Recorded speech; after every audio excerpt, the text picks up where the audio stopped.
হবে না।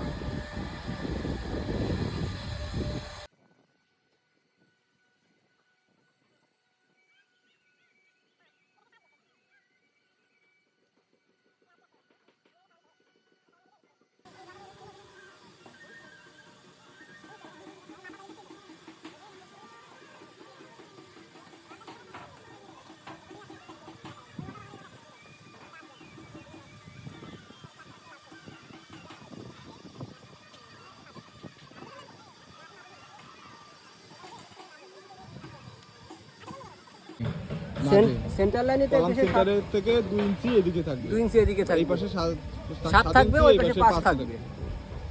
এটাই আপনার এটার ভিতর দিয়ে ঢুকাই দিতে হবে, এই কলামের ভিতরে। এই গ্রেড বিমের রড কলামের ভিতরে থাকবে। আউটসাইডের কলামের যে আউটসাইডের 2টা 3টা 6টা রড আছে, এর ভিতর দিয়ে কলামের এই বিমের মেন রডগুলো যাবে। নিচে 3টা স্টেপ রড, উপরে 2টা স্টেপ রড। হ্যাঁ, এটা ঠিক আছে। দাঁড়ান, আমি এই পাশে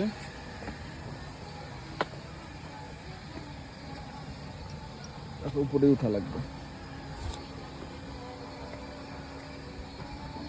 এই যে গ্রেড বিম করার প্রপার নিয়ম হচ্ছে এইভাবে সোলিং করে তার উপরে বিম করা। কিন্তু অনেকেই আপনার মাটির উপরে করে দেয় কাঠ দিয়ে, এটা প্রপার নিয়ম না।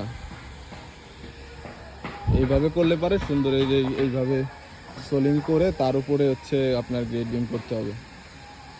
নিচে 3 ইঞ্চি কাভারিং রেখে তারপরে ঠিক করতে হবে। মাটির সাথে যেখানেই আমাদের আরসিসি ফাউন্ডেশন অথবা আরসিসি ওয়ার্কের যে কোনো জায়গায় মাটির সাথে যদি আমাদের আরসিসির সংস্পর্শ থাকে, তাহলে ওইখানে 3 ইঞ্চি কাভারিং মেনটেন করতে হবে, যাতে আমার রেইনফোর্সমেন্টের কোনো ক্ষতি না হয়। সুন্দরভাবে অনেক সুন্দর জায়গা, মাঠের পাশে বিল্ডিংটা হচ্ছে।